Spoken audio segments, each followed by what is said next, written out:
Back down the pulse, looking at all things people, power, and politics. Here now to talk about how we can cool the political temperature down.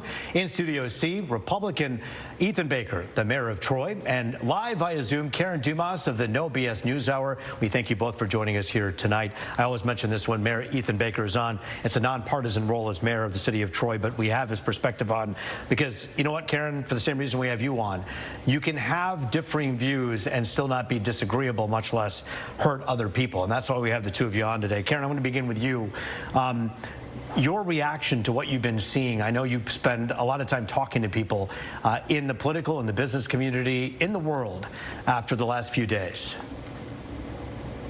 I think, you know, I have to tell you, I've been kind of disappointed and afraid at the same time because I think that people have become so comfortable being critics and elevating themselves at someone else's expense. And I'm seeing this repeatedly, people buying into a whole division in our community and in our country. And I think it's an opportunity for people to really ask, what kind of community and what kind of country do we really want to be? I don't think this is who we are, and I don't think this is who we should strive to be.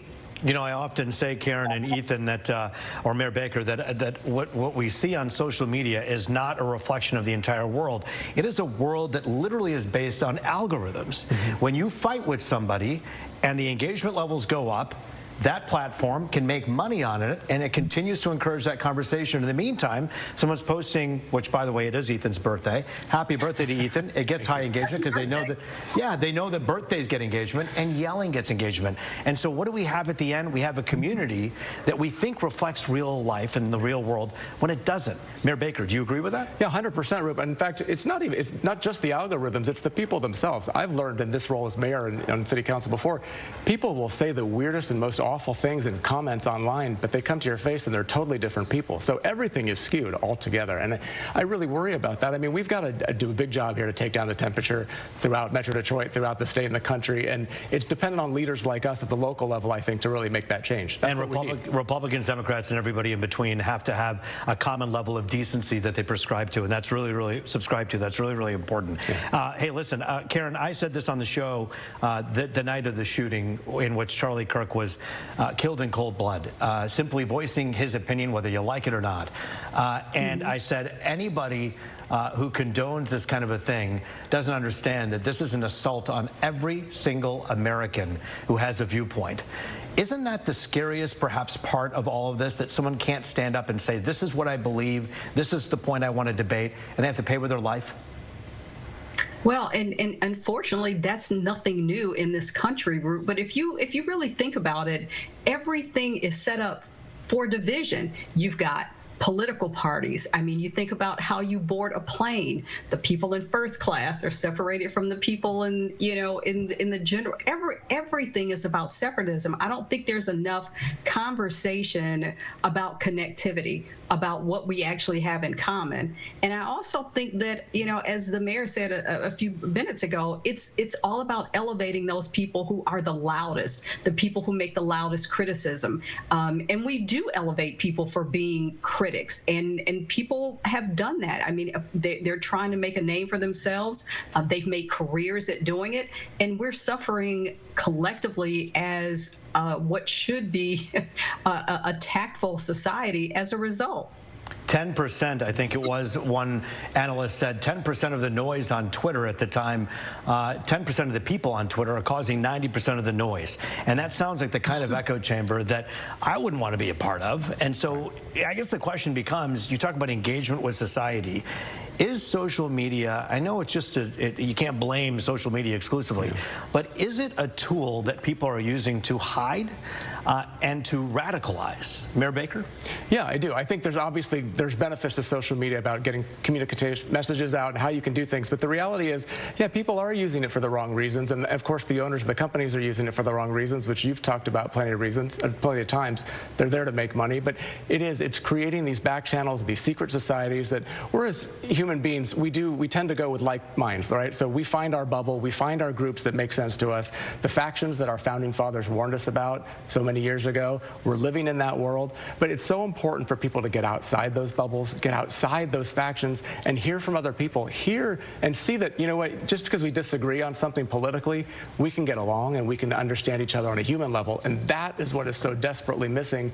And it's frankly missing by our politicians aren't bringing it to us. Our leaders are failing in many cases. Malachi Barrett brought this up in the last segment a little bit about how you can't blame one particular thing, but at the same time, you have to understand what's going on in some of these rooms. Listen, he also brought up the fact that we've been talking about video games causing violent behavior since video games existed. I want to ask you, Karen, as a mother and someone who cares deeply about the young people in our community, is it an issue that these kids are stuck in echo chambers in some of these rooms and some of these chat areas in these gaming rooms?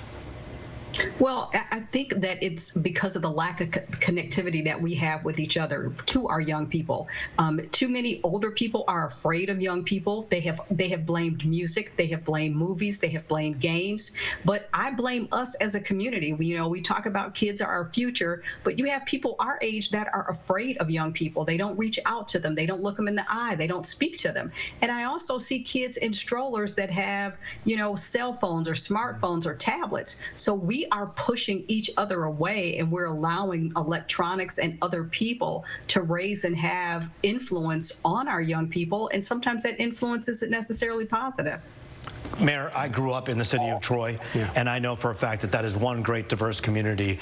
As someone who leads that city, do you believe this world is better than what we're seeing both on traditional media, on television, and on social media? Absolutely. The people of our country and our world are far better than the snippets we see online and we see on TV.